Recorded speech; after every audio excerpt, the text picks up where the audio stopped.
أعوذ بالله السميع من الشيطان الرجيم بسم الله الرحمن الرحيم الحمد لله رب العالمين ولا عدوان إلا على الظالمين والعاقبة للمتقين اللهم صل وسلم وبارك على عبدك ورسولك محمد صلى الله عليه وسلم وعلى آله وصحبه وسلم تسليما كثيرا. So tonight inshallah ta'ala I'm here to talk to you about the Torah. I'm serious. No one said it. Why are we talking about the Torah? Let's talk about the Torah as Allah subhanahu wa ta'ala spoke about it. Okay? And let's start with that inshallah ta'ala. In the very beginning of Surah Al-Baqarah, Allah subhanahu wa ta'ala mentions Alif Lam Mim ذَلِكَ الْكِتَابُ لَا رَيْبَ فِيهِ هُدًى لِلْمُتَّقِينَ. And then what? Someone give me the next ayah. الَّذِينَ يُؤْمِنُونَ بِالْغَيْبِ. And then what? And then what? Okay, and then next. MashaAllah, they all memorized Surah Al-Baqarah it's from the miracles of your IC. It took one night. وَالَّذِينَ يُؤْمِنُونَ بِمَا أُنزِلَ إِلَيْكَ وَمَا أُنزِلَ مِنْ قَبْلِكَ. Those who believe in what was revealed to you and what was revealed before you. At the end of Surah Al-Baqarah, the divine verses that were given to the Prophet ﷺ in the heavens. كُلٌّ آمَنَ بِاللَّهِ وَمَلَائِكَتِهِ وَكُتُبِهِ وَرُسُلِهِ. They all believe in Allah, they believe in the angels, they believe in the books, and they believe in the messengers. Surah Ali Imran starts off with Alif Lam Mim. Someone give me what it says next. نزل عليك الكتاب بالحق مصدقا لما بين يديه وأنزل التوراة والإنجيل من قبل هدى للناس وأنزل الفرقان. Amazing. Surah Ali Imran starts off with something very similar. That Allah subhanahu wa ta'ala sent down this book to you in truth, just like Allah subhanahu wa ta'ala sent down the Torah and the Injil. Before that, it was Hudan linnas, a guidance for the people. Allah subhanahu wa ta'ala described the Quran, Hudan lil muttaqeen and Hudan linnas, a guidance for the pious, a guidance for the God conscious, a guidance for the people. Allah subhanahu wa ta'ala describes the Torah, Fiha Hudan wa Nur. When Allah Azza wa Jal revealed it, it had guidance and light inside of it. And Allah describes the Injil, the Gospels that were revealed to Isa alayhi salam, Fihi Hudan wa Nur, that it had in it guidance and light. The Quran, Allah does not say in it is guidance and light. Allah calls the whole Quran Huda and Nur, guidance and light. What happened? How is it, subhanAllah, that we are supposed to hold these original scriptures in such high regard? And what does that mean for us today? To say as a Muslim, it is one of arkanul iman, one of the articles of my faith, that I believe in the Torah that was revealed, and I believe in the Injil that was revealed. Why is it an article of faith, and what does it mean today? So it's way too long to go through a full dars, a full lecture, or actually dissect the Torah then and the Torah now. So I'll give you some highlights inshallah ta'ala. Number one, many of the ulama say the Torah and the Injil are the greatest revelations of Allah subhanahu wa ta'ala after the Quran.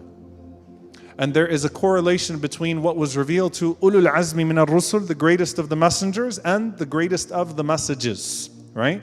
So what came to Musa, what came to Isa, Suhuf of Ibrahim, the Zabur of Dawood, what came to the greatest messengers are necessarily the greatest messages. The Quran being, of course, the greatest that was given to the Prophet sallallahu alaihi wasallam. What is the Torah? What was it then and what is it now? How did the tahrif, how did the alterations of the Torah happen to where it is what it is now, and what does that mean for us today? SubhanAllah, this is a rich discussion amongst the ulama. The Prophet ﷺ mentioned that I have been given in the place of the Torah the as-sab'a min al-mathani aw al-tiwal, the 7 often recited surahs or the 7 long surahs, right? The 7 long surahs being in, of course, according to many of the scholars, when you look at the first 7 of the Quran, some of them said that if you were to take after Al-Fatiha, Al-Baqarah, Ali Imran, Al-Nisa, Al-Ma'idah, Al-An'am, Al-A'raf, that is the approximate length of the original Torah to Musa alayhi salam. So some of the scholars said that is what was revealed in terms of length, okay, to Musa alayhi salam. Some of them said the character of those 7, if you look through the 7, the first surahs of the Quran as we're going through now, what are you listening to? You're listening to obviously a reminder to honor the covenant with Allah subhanahu wa ta'ala, and you're listening to law, legislation, right? Sharia. A lot of Sharia comes down in these chapters of the Quran because these are the first chapters that were, for the most part, with the exception of Al-An'am, that came down in Medina, by which a society is built, right? So dietary laws, marriage laws, laws of war, ethics, all of these things come in these surah, right? In these chapters. And a reminder that victory comes through upholding the covenant with Allah subhanahu wa ta'ala, and destruction comes with turning your back on the covenant with Allah subhanahu wa ta'ala. So stories of victory and stories of destruction. So some of the scholars said that this is the essence of the Torah as well. A lot of law and a lot of reminder to uphold the covenant. And if you uphold the covenant, then you'll have the success of those who came before. And if you turn your back on the covenant, you will have the destruction of those who came before. So some of the scholars said that. Another thing that the Prophet ﷺ mentioned is that the Torah was revealed on the 6th night of Ramadan. And by the way, the Prophet ﷺ said this about all of the revelations, the major revelations, that it coincided to the month of Ramadan. That Allah Azza wa Jal chose to deliver these divine messages in the month of Ramadan. So you have the Torah that came down in Ramadan to Musa alayhi salam, divinely written, divinely inscribed, one of the greatest revelations that came. How much of it is still there? There's a lot of debate there too, and I can't unpack it all, but you'll find the writings of Ibn Hazm and Al-Bukhari, Ibn Taymiyyah, Ibn Al-Qayyim, talking about how much of the Torah remains today and how much of it was altered and how was it altered. Okay, and this is where it starts to get very interesting. Some of the scholars, they said if you look through the history of the Torah, that most of it, that there is in it most of what was divinely revealed, but the tahrif, the alteration of the Torah came through the additions in terms of the bulks of it. What does that mean? وَيْلٌ لِلَّذِينَ يَكْتُبُونَ الْكِتَابَ بِأَيْدِيهِمْ ثُمَّ يَقُولُونَ هَذَا مِنْ عِنْدِ اللَّهِ. Woe to those who write the book with their hands, and then they say this is from Allah. So Ibn al-Qayyim rahimahullah says, when you think of the sections of the Torah that were added, especially when it comes to the stories of the prophets and things that contradict some of what we would see as fundamental to the law, fundamental to the legislation, fundamental to the character of the prophets, he describes this in a very interesting way, that they elevated the words.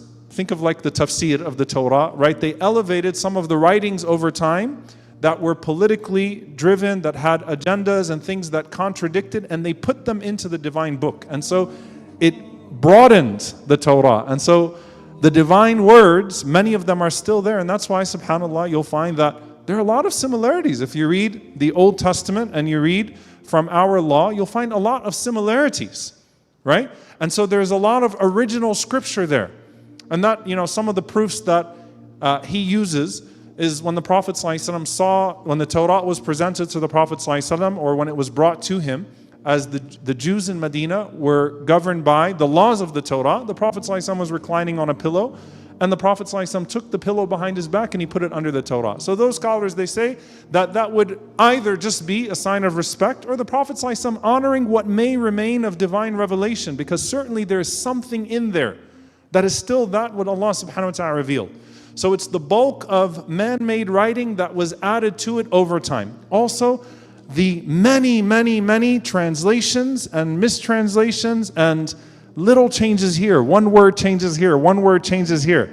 And so what Ibn Hazm rahimahullah mentions is that 1,000 changed words, or something to the essence of 1,000 changed words, right, completely alters the meaning. Let me put it to you this way. If someone was to document or transcribe a conversation between two people, or tell you about something that happened between two people, and they don't like you, or they have something to push, then somewhere in there are going to be some words that are true, sentences that are indeed true, but there will be changes and things that could completely change and alter the character.